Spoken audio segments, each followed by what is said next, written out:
Lembra-te da minha aflição e do meu pranto, do absinto e do veneno. Minha alma continuamente os recorda e se abate dentro em mim. Quero trazer à memória o que me pode dar esperança. As misericórdias do Senhor são a causa de não sermos consumidos, porque as suas misericórdias não têm fim, renovam-se cada manhã. Grande é a tua fidelidade. A minha porção é o Senhor, diz a minha alma, portanto, esperarei nele.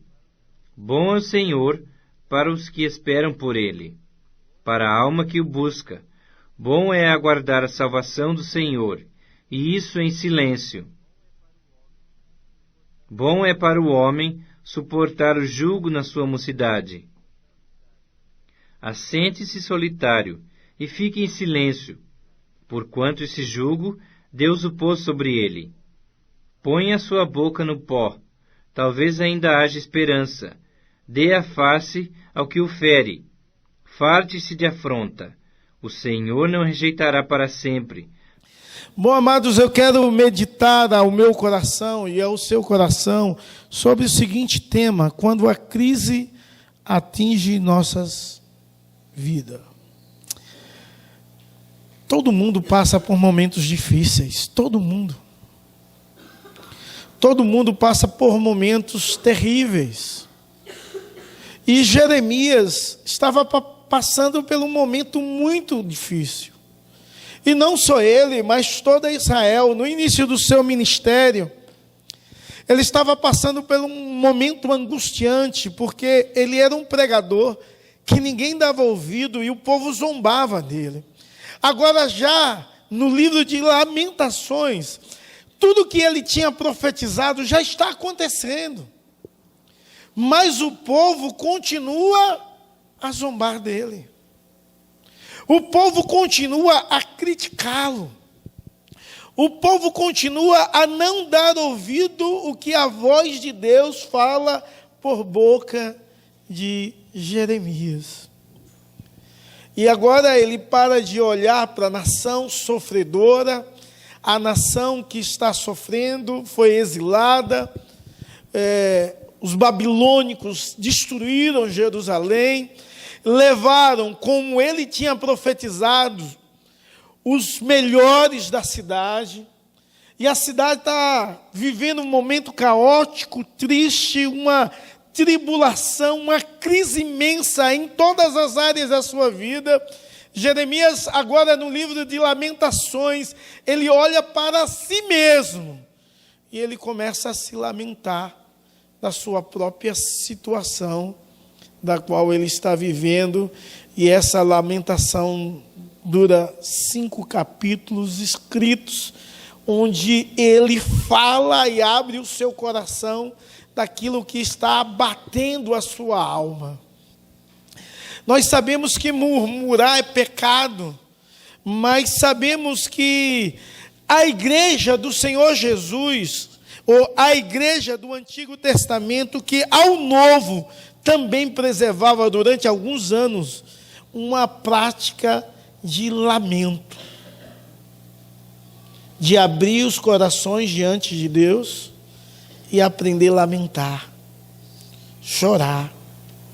É claro que nossos cultos, geralmente com ar triunfalista, não há mais esse momento de quebrantamento, de abrir o coração, se derramar diante de Deus e dizer: Senhor, estou assim, preciso do Senhor, preciso que o Senhor mude, preciso que o Senhor trabalhe, preciso que o Senhor alegre o meu coração, mude a minha vida, transforme a minha história. E é claro que esse texto que nós lemos é o centro desse livro, do livro de Lamentações.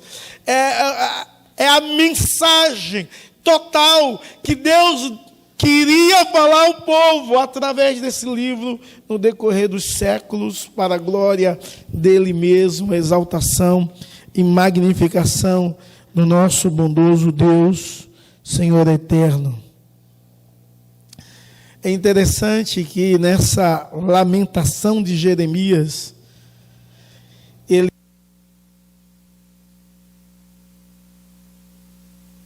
sinto preso. Jeremias, ele está com um sentimento muito triste.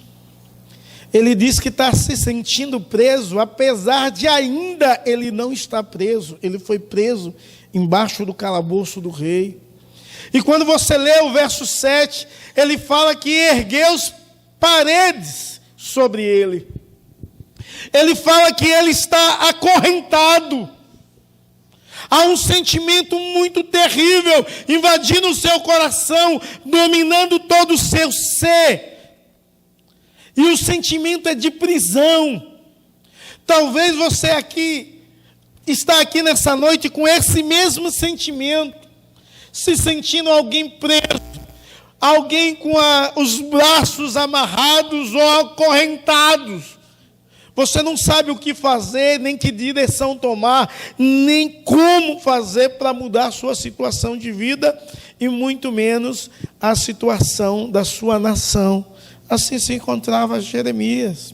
Mas eu quero chamar a sua atenção ainda nessa introdução, que ele não só se sentia preso, mas ele se sentia infeliz.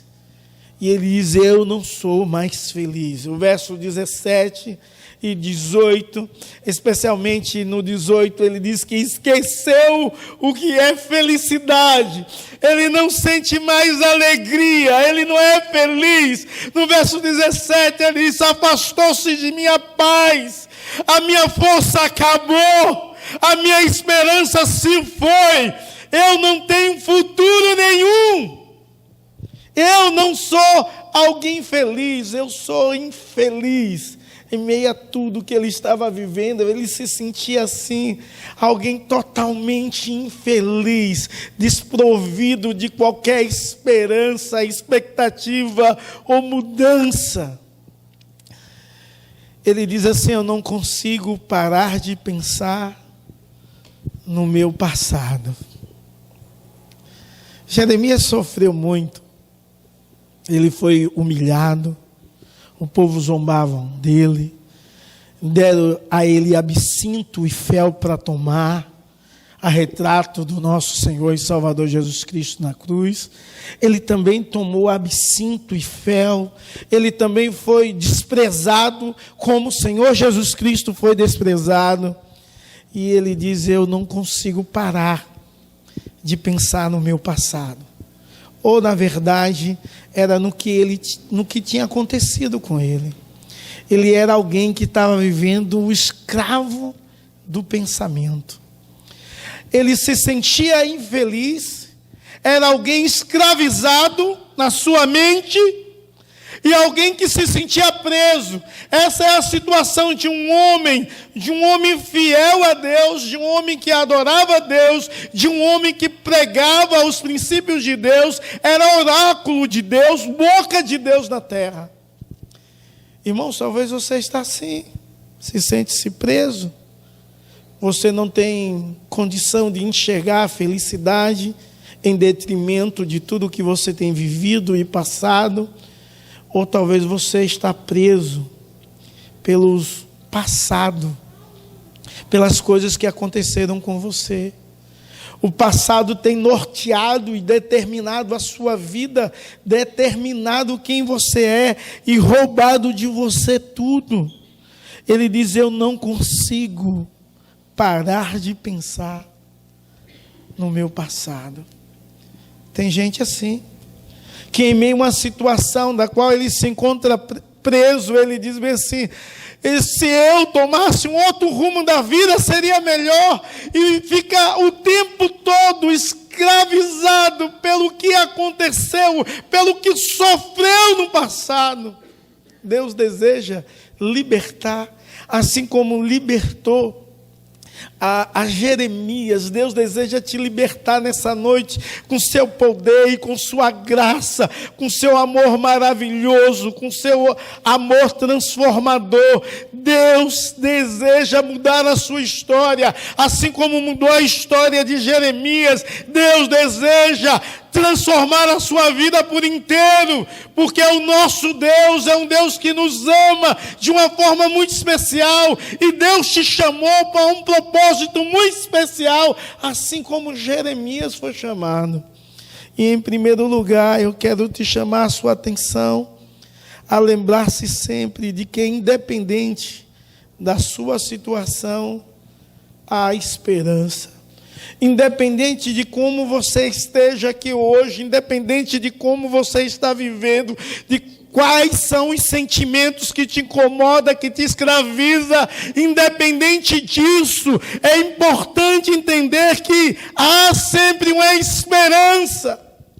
E a nossa esperança não se limita tão somente nessa terra. A nossa esperança está no Senhor e Salvador Jesus Cristo. E é interessante que Jeremias entende isso, e ele diz: quero me lembrar do que me pode dar esperança. Na versão Almeida, quero trazer à memória aquilo que me pode dar esperança. Então ele queria pensar quanto Deus é poderoso, quanto Deus é fiel. Ele queria lembrar nisso, nos momentos de lutas, de dores, de dificuldades. Nós precisamos deixar de olhar para nós mesmos, precisamos deixar de olhar para as circunstâncias e precisamos olhar para o Senhor. Precisamos olhar para Deus Todo-Poderoso, que pode mudar tudo e todos, que pode transformar qualquer situação. Ele olha para Deus. Quero trazer à memória aquilo que me pode dar esperança. A palavra esperança aqui, ela é carregada de certeza, expectativa e confiança. E ele diz: eu quero trazer à memória o que me pode dar esperança. Eu quero trazer à minha memória, olhar para Deus que me dá esperança. Aproximadamente 200 vezes, em toda a palavra de Deus, novo e velho, ou velho e novo, aparece a palavra esperança. Porque Deus sempre quis dar esperança.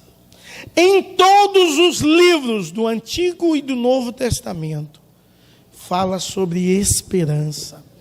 Em todos os livros aparece a esperança em Deus, e nós sabemos que a nossa esperança está no Senhor e Salvador Jesus Cristo. Ele diz: eu quero trazer à memória o que me pode dar esperança. Sabe, irmãos, saber que Deus vive, saber que Deus é Senhor, saber que Ele é Deus, saber que o Senhor Jesus está conosco todos os dias, saber que Ele é poderoso, isso tem de me dar esperança, isso tem de dar a você esperança. E a esperança era em um Deus misericordioso, um Deus fiel, um Deus misericordioso que não nos trata segundo o que merecemos, mas um Deus que trata com amor, com bondade, e por causa disso estamos vivos, porque as suas misericórdias não têm fim, renova-se a cada manhã. E é interessante que ele entendia isso, e ele diz o seguinte, que a misericórdia do Senhor se renova a cada dia sobre a sua vida, se renova a cada dia sobre o seu ser. É como essa misericórdia que não tem fim. Deus age com misericórdia o dia inteiro, mas na manhã seguinte tudo se renova, zera tudo e tudo começa de novo. Mas parece que muitas pessoas não aprendem a entender e compreender isso, e são escravos dos pensamentos, dos sentimentos. Estão presos e não conseguem vencer e romper barreiras, porque não entende o Deus que você se serve. É um Deus misericordioso, é um Deus que as suas misericórdias não têm fim, é um Deus que renova as suas misericórdias a cada manhã. Nós até cantamos. A cada manhã as misericórdias se renovam. Mas esquecemos. E aí vivemos como presos. Sentimos assim. E percebemos que paredes nos impedem de viver, de crescer, de avançar. Somos acorrentados pelas situações da vida e os nossos pensamentos são escravizados pelo que aconteceu no passado. Quero trazer à memória aquilo que me pode dar esperança. A nossa esperança está no Senhor Jesus. A nossa esperança está em um Deus que tudo pode, em um Deus que venceu a morte, em um Deus do impossível. Num Deus que fez a multiplicação dos alimentos e pode agir com previsão na sua vida. A nossa esperança está em um Deus que curou os enfermos e pode te curar. No Senhor e Salvador Jesus Cristo, que libertou e pode libertar. A nossa esperança, por mais que nada disso aconteça em nossas vidas, a nossa esperança não se limita aqui e agora, porque senão seríamos os mais infelizes de todos os homens. A nossa esperança está nos céus, naquele que tudo pode, em comunhão com Ele, em louvor e glorificação a Ele. Sabe, em momentos de crises terríveis, nós precisamos lembrar de que a fidelidade de Deus nunca termina. E Ele lembra que a felicidade de Deus nunca termina. O verso 22 nos chama a essa atenção. Ele diz: bom é o Senhor, é a razão de não sermos consumidos.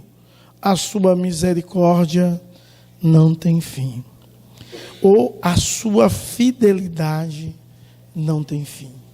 Ele entende que Deus é fiel. Apesar da sua infidelidade, Deus é fiel. Apesar da sua posição contrária ao que Deus deseja, Deus é fiel. Deus é fiel. E Ele compreende isso. Então Ele entende, amados irmãos, que o Senhor é a sua herança. Quando você lê o verso 23 e 24, o Senhor é a sua herança. Ele entende que o Senhor é a sua porção de terra. E ele entende que mesmo que o povo esteja escravizado e sem terra, sem perspectiva, o Senhor é fiel, Ele é a sua porção. O que ele tem de melhor é o Senhor, e não há nada que possa substituir a presença de Deus, mesmo que ele tenha perdido tudo, e aquela nação também. O Senhor é a sua herança. O Senhor é quem age, é o Senhor que trabalha, é o Senhor a razão da vida dele, não as coisas temporais e transitórias. Mas muitas vezes a nossa esperança não está na fidelidade do Senhor. A nossa esperança está em coisas temporais, coisas transitórias, coisas desse mundo. Muitas vezes nós não olhamos para Deus como a nossa porção, o que temos de mais precioso. E precisamos olhar para Deus assim. O Senhor Jesus, Ele ensinou isso o tempo todo. Ele disse: olha, não se turbe o vosso coração. Se você não tiver casa, não fique preocupado. Se você não tiver nada, não fique preocupado, porque eu vou preparar lugar para você nos céus. Mas nós somos ansiosos, preocupados, incrédulos, infiéis, e limitamos a nossa esperança aqui na terra. Precisamos mudar de atitude, tomar uma nova posição, um novo rumo, e lembrar-se de que a fidelidade do Senhor nunca termina e não vai terminar. Precisamos lembrar-se de que, por mais difícil que seja, devemos aprender a esperar no Senhor. Meus amados, esse negócio de esperar, eu leio muito texto sobre esperar no Senhor, é como se fosse algo que persegue a minha vida. A palavra, esperar no Senhor. Eu acho que os textos que eu mais li em toda a minha história era relacionado a esperar em Deus. E o verso 5 diz: bom é o Senhor para os que esperam neles, para quem o busca. O verso 26 diz: bom é esperar e aguardar tranquilo a salvação do Senhor. E o 27 diz: bom é para o homem suportar o jugo na sua juventude.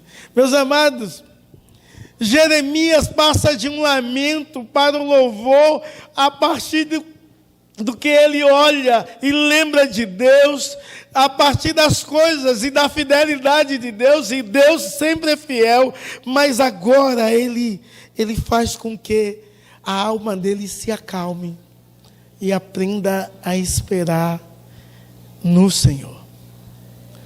Então, com isso ele diz assim: bom é o Senhor. Mas o Senhor é bom, mas ele diz: bom é esperar a salvação no Senhor. Meus amados, nós precisamos entender que o nosso Deus é bom, e é bom esperar a salvação nele. Ouvi um testemunho bonito hoje de manhã, de alguém que orou e esperou a salvação em Deus, e não falou a ninguém, mas Deus ouviu e foi lá e pá. Porque é bom esperar a salvação no Senhor. O nosso Senhor e Salvador Jesus Cristo, o seu nome significa salvação. E é bom olharmos para Jesus e esperar a salvação nele, a salvação de minha alma, de sua alma, a salvação das situações das quais porventura você tenha passado. Bom é esperar a salvação do Senhor. Sabe o que é que Deus está dizendo? Não é bom você fazer do seu jeito, porque o Senhor é bom. Não é bom você tomar atitudes das quais você acha que é certa. Bom é você esperar em Deus. Ao partir do momento que você olha um Deus misericordioso, que renova as suas misericórdias, e olha que o Deus é um Deus fiel, quando você compreende isso, você espera nele. Nós precisamos aprender a quietar os nossos corações. Precisamos aprender a ficar em silêncio diante das situações adversas e caóticas da vida. Precisamos aprender, em nome de Jesus, a olhar a manifestação de Deus e esperar que Deus manifeste o seu poder e graça. Mas sabe por que isso algumas vezes não acontece? Porque quando Deus nos dá a oportunidade de esperarmos nele e a salvação nele, nós queremos fazer qualquer coisa para sair da situação. Queremos correr atrás de qualquer um para resolver a nossa situação. Bom é o Senhor, e o que esperam a salvação nele. E o Senhor Jesus, ele é o nosso Salvador. O Senhor Jesus disse: vinde a mim todos vós que estáis cansados e oprimidos, eu vos aliviarei. Meus amados, precisamos compreender que bom é esperar a salvação daquele que pode aliviar, daquele que pode mudar, daquele que pode reverter qualquer situação, e só Jesus Cristo pode fazer isso. Essa semana eu meditei aqui com os irmãos sobre a mulher cananeia. Que lição linda daquela mulher. Lição de humildade, que entende que Jesus pode mudar e libertar a sua filha terrivelmente endemoniada. E ela vem buscando e clamando ao Senhor Jesus. E aquela mulher espera, não desiste. Parece que ela insiste a tal ponto dos discípulos de Jesus dizer: despede ela logo, mande ela ir embora, está incomodando, está gritando. E quando ela tem uma oportunidade de conversar com Cristo, e Cristo diz assim: olha, não é lícito eu pegar o pão dos filhos e dar aos cachorrinhos. E aquela mulher, em um sinal de humildade e de espera, disse assim: olha, os cachorros comem da mesa dos seus donos. Quem tem cachorro, não sei se usa essa palavra aqui, Chimão usa essa palavra aqui, não, né? Isso é uma palavra esquisita do Nordeste. Cachorro que não pode ver você comer, que fica do olhinho levantado. Como é o quê? Espiando. Espiando para comer, né? Espiando. Rapaz, Chimão é mais diferente do que espiar. Porque há uma expectativa, não é só olhar, há uma expectativa em comer alguma coisa. Quando cai alguma coisa, lá tinha um cachorro que caía alguma coisa, o bicho era rápido no gatilho. Terrível. A mulher diz assim: os cachorrinhos comem das migalhas da mesa do seu Senhor. Sabe o que ela está dizendo? Eu não sou filha, mas eu espero uma migalha e eu pego, porque tu és o meu Senhor. Sabe o que ela entendia? Que a solução era só nele. Só ele podia mudar tudo. Só ele podia transformar toda e qualquer situação. E ela, mesmo assim, compreendia, mesmo com a palavra negativa do Senhor Jesus, que bom é o Senhor esperar a salvação nele. E Deus a abençoou. Deus libertou a sua filha com seu poder e com sua graça. Precisamos aprender a esperar em Deus e ter a esperança nele. Não só esperar nele, mas ter esperança nele. E tem gente que diz: olha, a minha esperança acabou. Esse homem que aparentemente falava isso, ele está dizendo: bom é ter esperança nele. Bom é ter esperança em Deus. Bom é esperar e ter esperança no Deus que tudo pode. E depois ele diz assim: bom para o homem é suportar, e aí o jugo. Ou seja, bom para o homem é suportar a tribulação na sua juventude.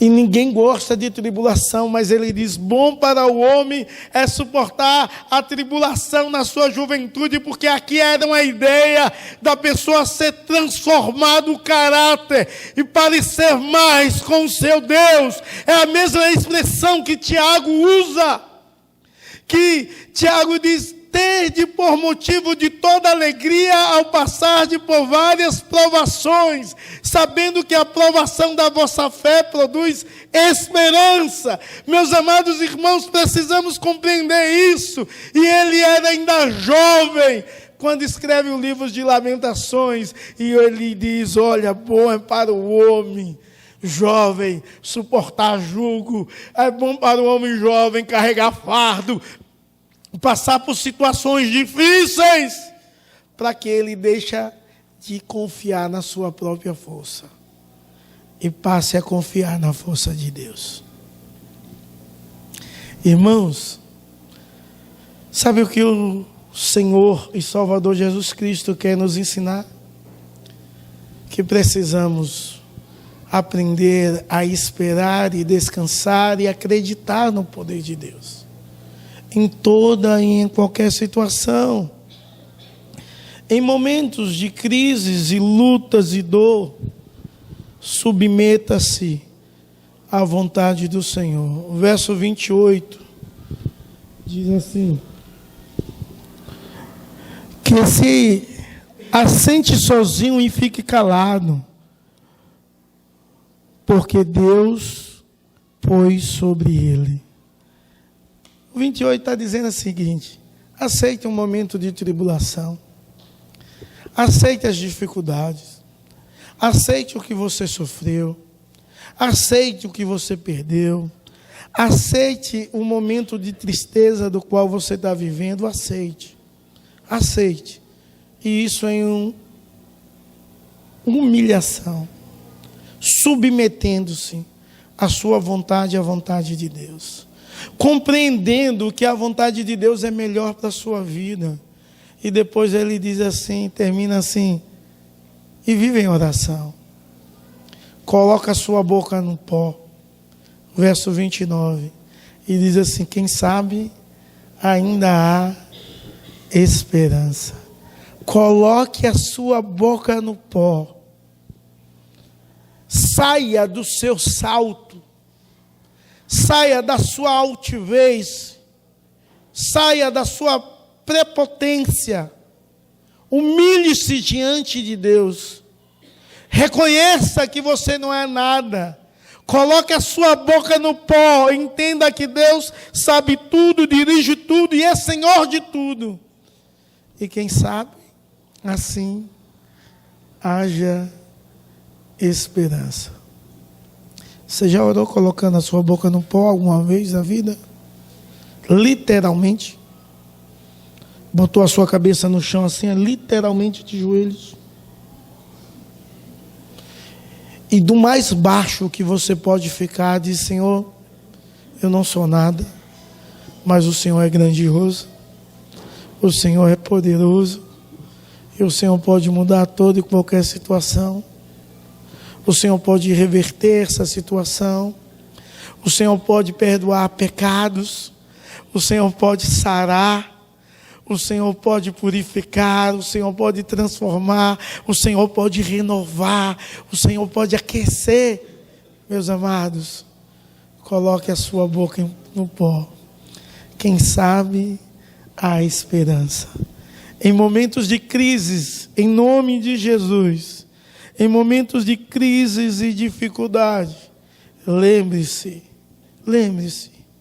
de que, independente da sua situação, há esperança. Em momentos de crises e dificuldades, lembre-se que a fidelidade de Deus nunca termina. Em momento de crise e dificuldade, lembra-se, por mais que difícil seja, podemos aprender a esperar no Senhor. E diante dessas verdades, o que eu devo fazer? Diante dessas verdades, como eu devo agir? Você precisa descansar. Você precisa confiar. Você precisa acalmar o seu coração. Você precisa aceitar a situação. Mas você precisa acreditar que Deus é todo-poderoso. Então eu quero te dar algumas orientações de algumas certezas que pode animar o seu coração hoje em meio à luta e à dor. E a primeira certeza, vamos ler em uma só voz: o Senhor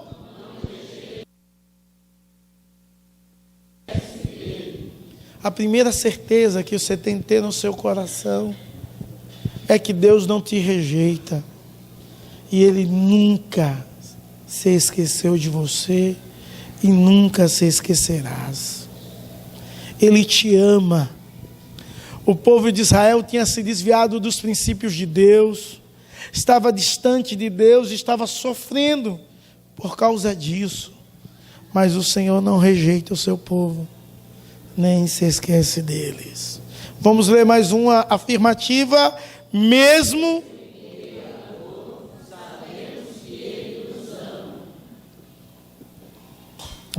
em meio à dor, você pode questionar tudo e todos, menos o amor de Deus.